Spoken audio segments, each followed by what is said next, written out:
That's pretty short. Hi there. Hi, how are you? Long time no see. I know. We just got through talking about decertification, and now we're going to talk about why do old habits die hard? Oh my God. Habits are so, why do we even develop habits, and how can you help us learn to break them, Erik, who I love? I'm not going to forget to say that. He says, I love you, Mom. More and more, he says, I love you, Mom. Hmm. Um, why are habits hard? He says we're creatures of habit. You know, Why? he says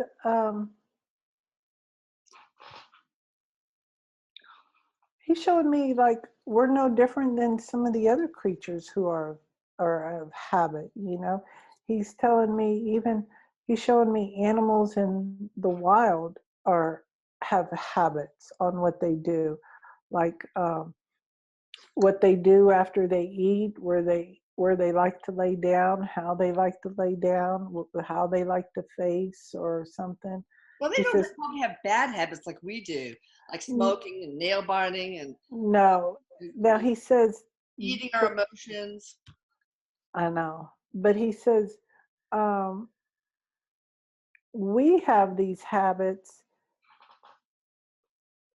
When you say the bad habits like eating and drinking and smoking, and he says pill taking or whatever, it's because he tells me those commercials on TV have a big thing to do with it. Mm. Because the commercials, and it's funny he says this because today I said to someone, isn't it weird how the commercials on TV get real loud? Like, I eh, know. and when I said it, I was like, yeah, there's a reason behind it. Yeah, they And want you. They know you're going to go in the kitchen and pour yourself a drink or start cooking your meal, and they want you to be able to hear that.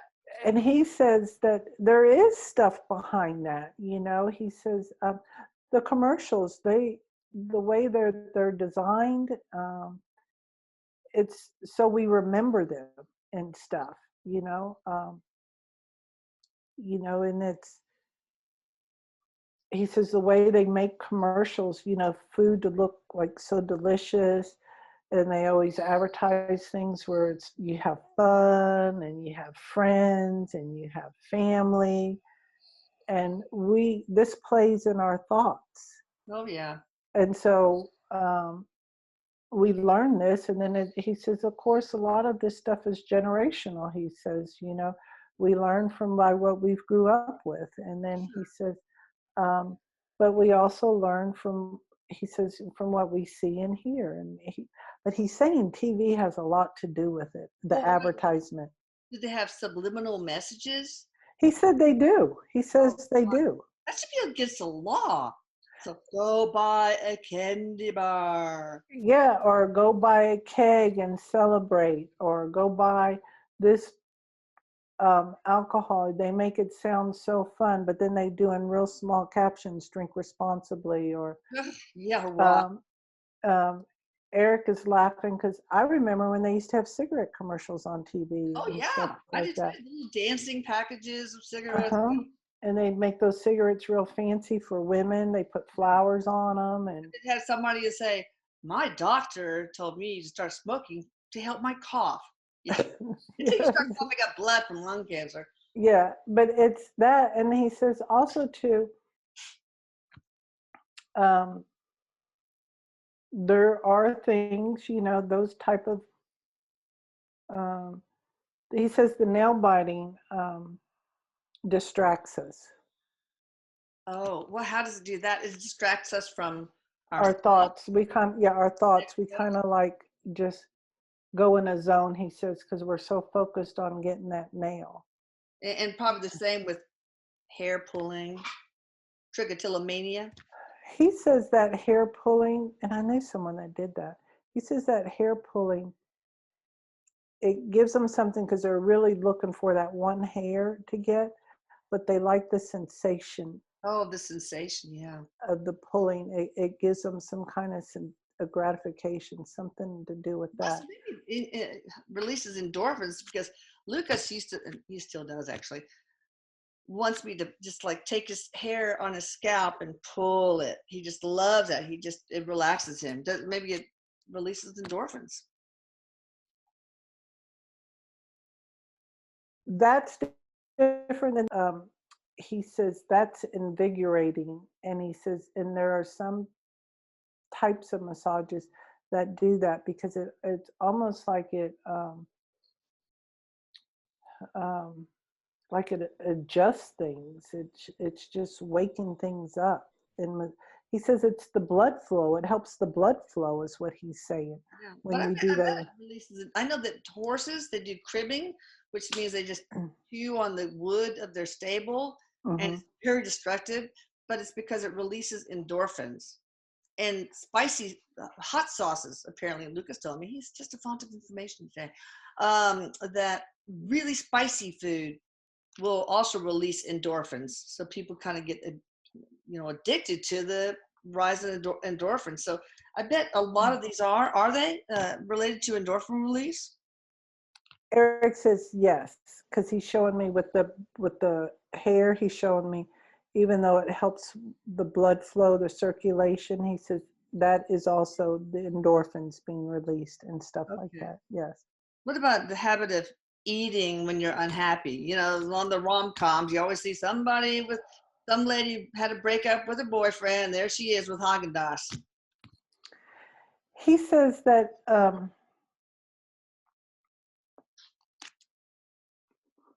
that gives you comfort because of what it is you're putting in your body, and um, it's in a sense releasing endorphins, not like what we think, but it's releasing chemicals in us. Oh, maybe And dopamine? and we get this relaxed sensation. Okay. And the sugar also has an effect on us. He's showing me how it affects our body. Yeah. But then he says, for the majority of us, we have that aftermath thought of remorse, like, I wish I wouldn't have ate that. What's wrong with me? Blah, blah, blah. And he says, and then it starts it up again. But he says it's, if we could eat that ice cream and just say, yeah, I know I'm eating this, and I know it's not the best thing, but I'm going to enjoy it and just be okay with it, then That'd be better. Not he punish said it would yourself. be. He said it would be, because then we don't have all that other stuff that we're bringing into that ice cream, which is the guilt, the shame, and the remorse, and we're eating that also. But Yeah. he says, it's what's in it, the sweetness, the sugar, all of that. And he goes, and that we relate that to comfort. Okay. And so we go to what's comforting. If they would show on TV, or if we were raised that you get your comfort from eating carrots or I knew celery, you were gonna say carrots. that's what we would go to. He says, Yeah. but he says, you don't ever see that on TV or hear about that on commercials about when you're sad, go get carrots or cucumbers or celery or whatever. That's true. They probably don't make enough money selling cucumbers and celery No. and carrots. But, I was about to say, why is it that humans have this predilection to develop bad habits and other animals don't? But then I thought there was something on TV where, I don't know if it was bird or some kind of bird, and they get addicted to this fruit or something. I might have it all wrong, but you'll get the picture. That gets old, and so it develops this alcohol. It ferments basically, and they get addicted to the Yes. alcohol basically. Yes. He says they do. So there are certain things like that, but as a general rule, why don't animals pick up you know bad habits? Actually, captive raised um, parrots and things like that, they get so bored and unhappy in a tiny cage that they'll pluck their feathers. That's a habit. But Yes. wild, there's not, they don't have the tendency to do that. Why? Erik is showing me because they they they just go with the flow of life. He's saying they don't get all caught up in what if I don't have enough food tonight? What if I can't feed my babies tonight? Um, what if I don't have a place to lay down? They just don't get caught up in that. Go with the flow. They just go with whatever. And um, if they're restless or whatever, then he's showing me how they chase each other, or they run, or they just take it out in other ways. And he says, they're pretty highly evolved, really. Well, they don't seem to get bored unless they're in captivity, of course. Correct. They don't seem to get bored. They know how to entertain themselves. It seems like they deal with frustration a lot better than we do, you know? He says because they don't have any walls. We put walls up, Interesting. figuratively and literally. We put walls up. They have no walls. They have no boundaries. They do know where their their territory is, because there's always an alpha and Yeah. in the bunch. But once they know where that is, and that's it. He says, and of course, in nature there will be a fight sometimes, and that's just how it is. But then they go their ways, or they don't. One doesn't make it, or whatever. He says, but that's nature. And he says, um, but you don't ever see like 7 or 8 of them fighting like we do in a bar. He's saying. He I says know. they just go with the flow. They don't worry about it. And when he's saying that, he's showing me how the tree showed me one time how they don't worry about breaking. They just go with the flow, with the wind. They go back and forth. They're not worried about, oh, I'm going to break this time. Oh, they just go with the flow. There's no concern with that. And Erik says that's how a lot of the animals are. Like you said, the ones that aren't in captivity.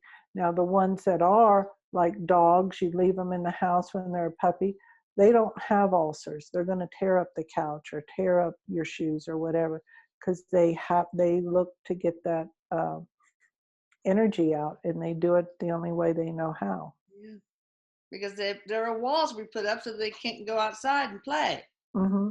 And for us, if we would know that these things are triggers for us, the happiness, the sadness, or whatever, if we would go out and do things that are good for us, then Yeah. we wouldn't go into the um, eating the ice cream every time, or eating double cheeseburgers, or whatever it may be. you Yeah, do know fun stuff. Not, ugh, I gotta go to the gym because I got that 5 extra pounds to lose. But, hey, I'll take a Zumba class or yeah. whatever. And he says you can do that stuff at home. You don't even have to go anywhere. But he says, for some reason, we feel like it takes more effort to do that than it does to eat that big cheeseburger. And he says, really, that takes more effort, because not only do we have to go get it or prepare it, but then our body has to work so hard So on hard. digestion, on all that. And he Yeah. says, in our body, and he goes, that's very hard on our body. Oh, I can imagine. So tell me anything else about the walls. What kind of walls do humans put up? Um, fig- Figuratively and literally. Um, he says and I'm not even going to, I can't, he's showing me the word and I'm trying to, but figuratively, he's saying how we do that is we go by what society says how we're supposed to be. Oh, I see. Yeah. And we sit there and think this is how we're supposed to be. And so we're trying to fit into these spots, these squares. And he says, Mom, he goes, you don't fit into one square. And No. he says, and um, he says, you do a very good job about stretching your legs and arms, not sitting in one little spot. That's good. And he says, you've done very well about not caring about what other people think, what you're Oh, doing or yes. not doing. Yes. And, um, and that's the thing is we get too involved thinking that we should be a certain way or not doing a certain way, and if we don't look a certain way, and then we set ourselves up for disappointment. Yeah, because that we're building walls for ourselves. Yeah. Under the excuses, this is how, hey, society wants me to be in this little bird cage, so I'm going to start plucking out my feathers. It's kind of Yes. And like he says that's a good analogy. we're That's a good birds in a analogy. cage. Wow. Yes. He said that's a good analogy. He says just like people think they have to have their house spotless, or they have to have the biggest and the best of something, or they have to have the newest outfit. And he says none of that really matters. Now, I don't care. I mean, I like things picked up in the house, at least toward the end of the day. It was hard when we had a bunch of little kids running around, so I dropped my standards. My husband says, if you want to be happy, lower your expectations. But I didn't care about the insides of the drawers. So I got a lot of these junk drawers that have like a stray lifesaver probably, or, you never know what's in those drawers. So, okay, what are the solutions for breaking old habits? What can we do? Erik says, there's this saying where it takes, he's telling me 21 days. And I said, I thought it was 7. And he's telling me, no, it's 21 days to break an old habit. Ooh. But he says, but you got to want to break it. Oh, yeah. Yeah. And I'm asking him, is that like with smoking too? And he said, yes. Because I think stopping cigarette smoking is like one of the hardest things Oh, to it stop. is harder than, you know. To me, I think that's like crack cocaine. And I could really identify to someone who was addicted to crack, because all it took was at the time that I smoked $1 to go buy a pack of cigarettes for me to feel better. Wow. And Erik says, you just have to want to not do that anymore. It was hard to want to not do it anymore because you like the feeling that the habit gives you. Mm-hmm. You're And addicted to those neurochemicals, whether it's dopamine or yes, endorphins or serotonin or whatever. You're addicted to those. So you're like, ugh, I don't want to give that up. right. And Erik says, so you have to, it's almost like you have to write a letter about this or something and find out, to make peace. It's almost like writing a goodbye letter or something, and being Like at peace with letting go of it and stuff.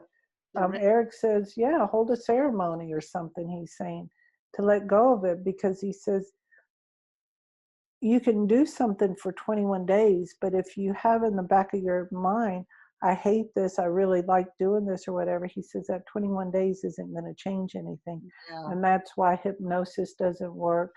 That's why doing something for 21 days doesn't work or anything, because Unless you really mm-hmm, want to. Yeah. mm-hmm. So how do you want to? He says it all goes back to loving yourself. Oh, yeah. I love myself enough to not continue this destructive habit. Mm-hmm. It's- And he says if you don't want to stop smoking, or if you don't want to stop eating Haagen-Dazs ice cream or whatever it is, he says be okay with it. Be okay with, this isn't what I want to do this. He says, but a lot of people think that they're okay with it, but in the back of their mind, because I feel like their higher self is talking to them saying, yeah. it's time to start looking at you from within and healing yourself from within. And Erik is saying, you've got it, Denise. That's exactly what's going on. That's exactly. He's going, good, good. Good girl. Yay. Any other solutions or anything to make us stronger? And maybe we need to cut the TV, mute the TV during the commercials, things like that. That would be easy to do. He said, make friends, make more friends, he says, you know, um,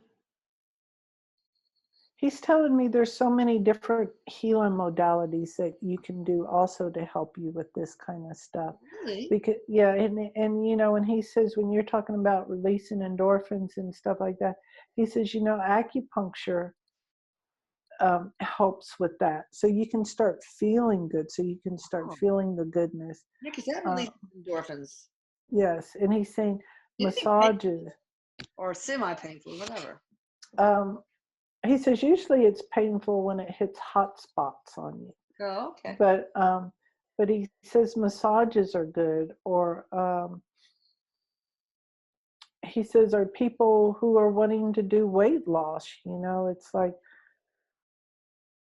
go around and walk around and look at pretty things, you know, not so much as like clothes per se, but look at pretty things, because he says we all get attracted to pretty things. Yeah, flowers and yes. Yes, he says go look at those type of things. But Erik says friends. That's the one thing he says a lot of us. Well, you need a system of support, maybe. I mean, if you're going to go on a diet, it's good to sort of like let everybody know, guys, I'm on a diet. Help me stick to it. And then they know, so you're not going to bring that outrageous bar to the office break room and Right. And he says, really, what you ought to do is write yourself a letter as to why you want to go on this diet, with the purpose of you wanting to do or break this. a habit. Yeah. Yes, he said, write yourself a letter. He says, so that you can reread it to remind yourself. But Erik says, really ask yourself, why are you wanting to do this? Are you wanting to do this because they say your hands look ugly because you bite your fingernails? Or are you doing it because this is something that you really want to do? You know, for me, I know that I stopped biting my nails at 14 because I wanted to paint my nails with red fingernail polish. There we go. And I You knew, saucy woman. so that's why I stopped biting my fingernails, you know. But Erik says, you know, find something why you want to do it, not just because society says you shouldn't be doing this or whatever. You know, he says, we're the ones that make up the rules and regulations for things, you know. Our life, our personal life. Society's not going to shouldn't tell us what to do.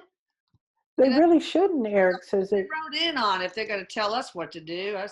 My that's my principle, and I'm sticking to it.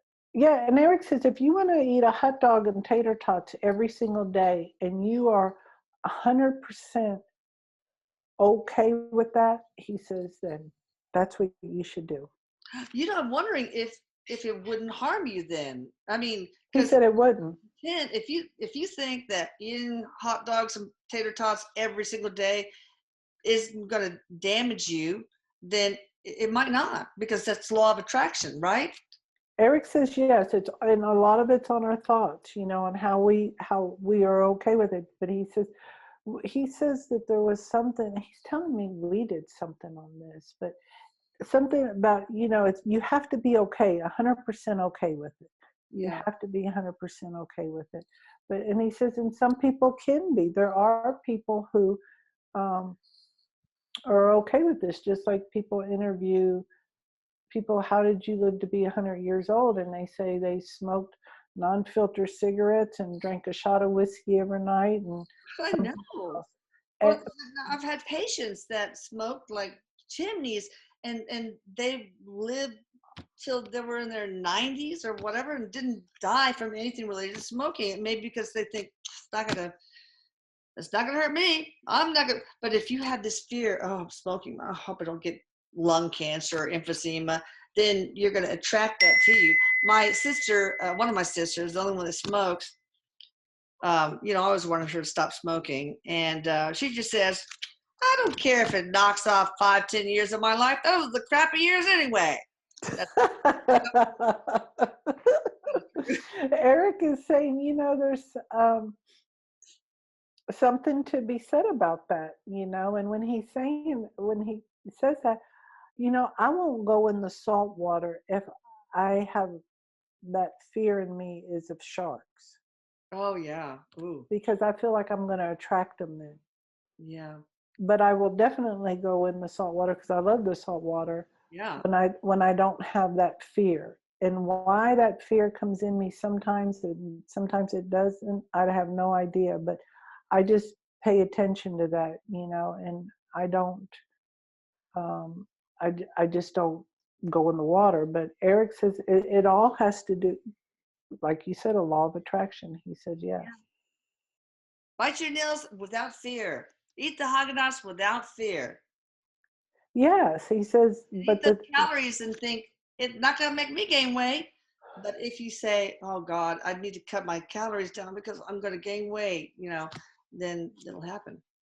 Eric says the worst thing we can do is tell ourselves, "I'm so fat." Oh He yeah. says those words are so damaging to us Oh, that yeah. we have no idea what it does to our whole being. And he's showing me how it affects every cell in our body. Well, I can imagine. Hmm. You have to look at yourself as I'm young and beautiful. And all right, anything else before we close? Um, Eric is taking a shot and he has a cigarette, but Eric didn't smoke, did he? Oh yes, he did. And he'd make roll his own too. He And his fingers were just yellow. because I just don't picture him smoking. Oh God, he loved cigarettes That's so so much. wild because I don't see him as that because he's got it like a cigarette and taking shots, but he's being silly with that right now. Oh yeah. He's being silly. Well, you can smoke anytime you want now, dude. He said that's true, but it's not as fun anymore. Oh, I know. All right, I love you both. And you guys check Denise out at deniseramon.com. Denise, do you want to add anything before we close? Um, no, I'm taking into consideration when he says about being okay with doing whatever it is I'm doing, I and know. not just getting okay with that. I Yeah, like that. it's like he's giving us a free pass. Yay. I know. But Yes. love yourself, people, and don't listen to commercials. Love yourself. Don't listen to commercials, and be okay with whatever you decide on those bad habits. Yes. Yes. Adios, Capitan. Eric says, bye, Mama. I love you. Bye. Love you. Bye, Denise. Bye. Take care. Thank you. You too.